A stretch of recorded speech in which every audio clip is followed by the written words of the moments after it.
patriotas. Cuando volvimos, hubo cierto político que me llamó asesino, el que me había mandado allí. La audacia de alzarse y llamarme asesino. No, pensé, típico de los políticos. Y de nuevo nombraron la nave. No se nombra un submarino. Un submarino es una cosa, es una horrible máquina de matar. No se le nombra. Y estaba en toda la prensa. Vuelves de una patrulla y te deslizas dentro, a hurtadillas. Así entras y sales. No quieres que la gente vea qué está pasando. Somos un servicio secreto.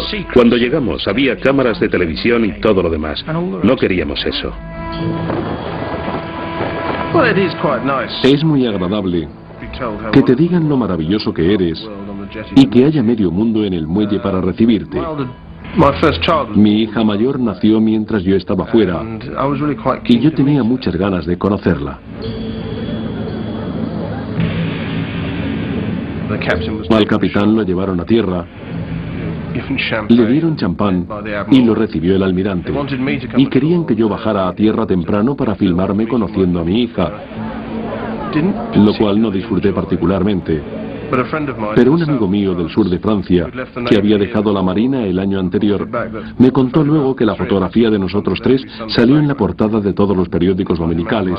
Como se imaginará, mi suegra los ha guardado todos. Era solo euforia, pero supongo que fue agradable volver.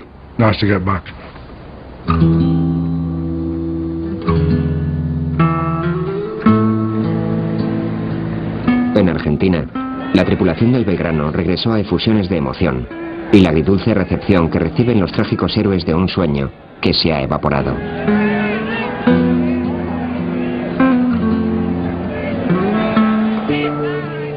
Entonces yo voy caminando y va mi madre por una calle y lo único que se me ocurrió fue ponerme al lado de ella y decirle: hola mamá.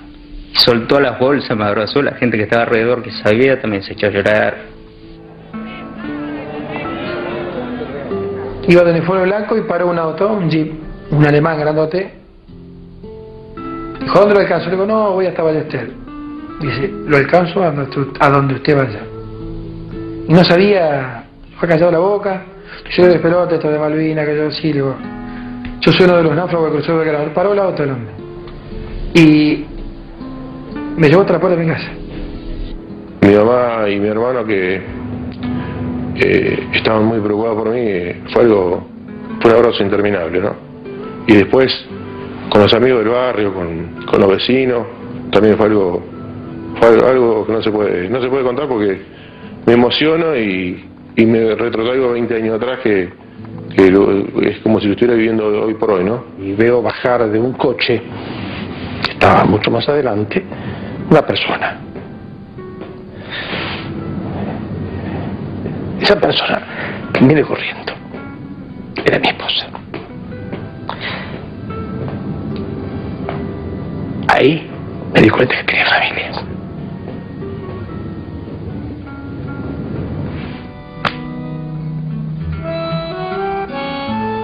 Habían ido a la batalla llenos de orgullo y confianza, a luchar por lo que creyeron justo.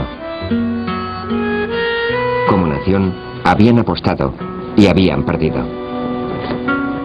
Lo único que siento es que no las tenemos las islas. Y por ahí hay un cierto alejamiento, pero sé que la vamos a tener en el futuro.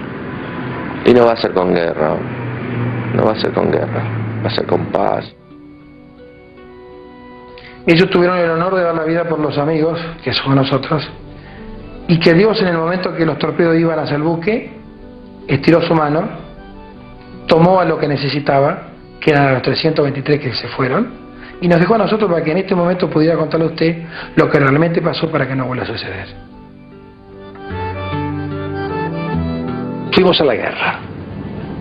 En la guerra uno está dispuesto a dar o recibir. En los buques de guerra no hay vanguardia ni retaguardia. Todos vivimos la misma suerte.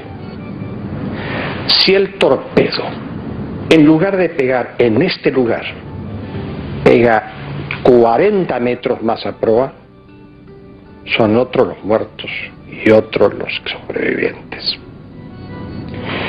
De manera que el destino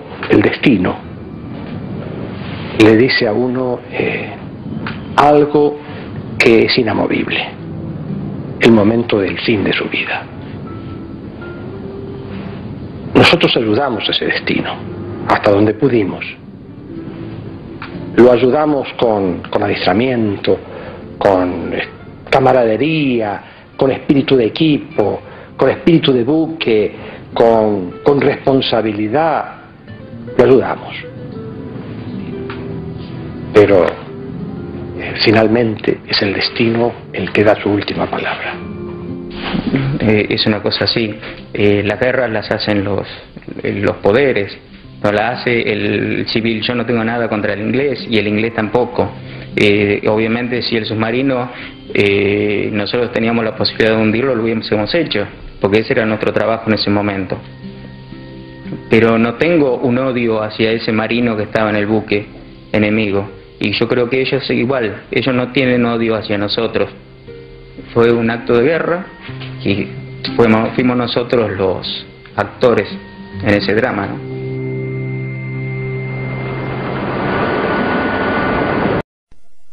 Mrs. Diana Gould in our Bristol studio. Mrs. Gould, your question, please. Mrs. Thatcher, why, when the Belgrano, the Argentinian battleship, was outside the exclusion zone and actually sailing away from the Falklands, why did you give the orders to sink it? But it was not sailing away from the Falklands. It was in an area which was a danger to our ships and to our people on them. Outside the exclusion zone. But it was in an area which we had warned. At the end of April, we had given warnings that all ships in those areas, if they represented a danger to our ships, were vulnerable. When it was sunk, that ship which we had found was a danger to our ships. My duty was to look after our troops, our ships, our navy. And my goodness me, I lived with many, many anxious days and nights. Mrs. Thatcher, you started your answer by saying it was not sailing away from the Falklands.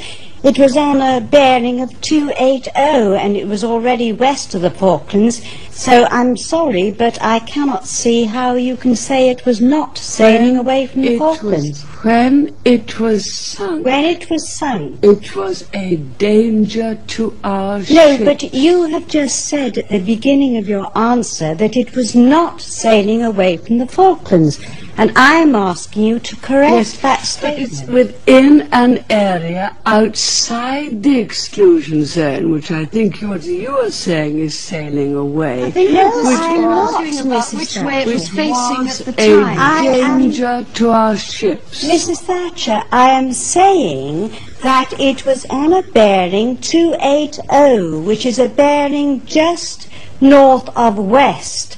It was already west of the Falklands, and therefore nobody with any imagination can put it sailing other than away from the Falklands. I'm sorry, I forgot your name. Mrs. Gould. Mrs. Gould.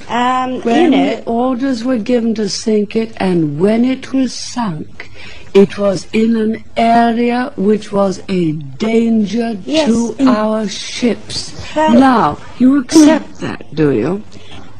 No, I don't. I'm sorry, it was, and you must accept no, that Mrs. when we Thatcher, gave the order, when we changed the rules which enabled them to sink Belgrano, the change of rules had been notified at the end of April. It was all published that any ships that were a danger to ours within a certain zone wider than the Falklands were likely to be sunk. And again I do say to you, my duty and I'm very proud that we put it this way and adhered to it, was to protect the lives of the people in our ships and the enormous numbers of troops that we had down there waiting for landings. I put that duty first. And when the Belgrano was sunk, and I ask you to accept this, she was in a position which was a danger to our Navy. Mrs. Good, let me ask you this, Mrs. Good. What motive are you seeking to attach to Mrs. Thatcher and her government in this? Is it inefficiency, lack of communication, or is it the desire for action, a desire for war? It is a desire for action and a lack of communications, because on giving those orders to sink the Belgrano, when it was actually sailing away from our fleet and away from the Falklands, was in effect sabotaging any possibility of any peace plan succeeding, and Mrs. Thatcher had 14 hours in which to consider the Peruvian peace plan that was being put forward to her, in which those 14 hours those orders could have been rescinded. Right, Mrs. Thatcher. One day, all of the facts in about 30 years' time will be published. That is not good enough, Mrs. Thatcher. I am just... Mrs. Good, let Mrs. Thatcher answer. Let me answer. You put a fair point. Would you please let me answer? I lived with the responsibility for a very long time. I answered the question giving the facts, not anyone's opinions, but the facts. Those Peruvian peace proposals, which were only in outline, did not reach London until after the attack on the Belgrano. That is fact. I'm sorry, that is fact, and I am going to finish. Did not reach London until after the attack on the Belgrano. Moreover, we went on negotiating for another fortnight after that attack. I think it could only be in Britain that a Prime Minister was accused of sinking an enemy ship that was a danger to our Navy, when my main motive was to protect the boys in our Navy. That was my main motive, and I'm very proud of it. One day all the facts will be revealed, and they will indicate as I have said. Mrs. Gould, have you got a new point to make? Otherwise I must move just on. one point. I understood that the Peruvian peace plans on a nationwide program were discussed on the midnight May the 1st. If that outline did not reach London for another 14 hours, I think there must be something very seriously wrong with our communications, and we are living in a nuclear age when we're going to have minutes to make decisions, not hours. I have indicated what the facts are, and would you accept that I am in a position to know exactly when they reached London? Exactly when the attack was made. But I repeat, the job of the Prime Minister is to protect the lives of our boys on our ships. Let's move on to discuss that's what I that did. nuclear age, Mrs. Thatcher, if we can, because we've got a lot of questions. Perdido al sur del mundo, el archipiélago que forma las Islas Malvinas fue en 1982 testigo de una guerra impensada, en la que un país sin historial reciente en guerras enfrentaba a una de las potencias más grandes del mundo. Las batallas se llevaron en tierra, en el mar y en el aire. El mundo se llevó varias sorpresas, pero definitivamente la batalla aérea se llevó gran parte de las miradas. Las arriesgadas maniobras de la aviación argentina y los inéditos modos de ataque hicieron que luego de esta guerra los protocolos de defensa naval cambiaran para siempre. 1982 Malvinas, la guerra desde el aire. Por 150 años los reclamos se realizaron de forma pacífica y diplomática. Sin embargo, en 1982, Argentina decide recuperarlas por la fuerza.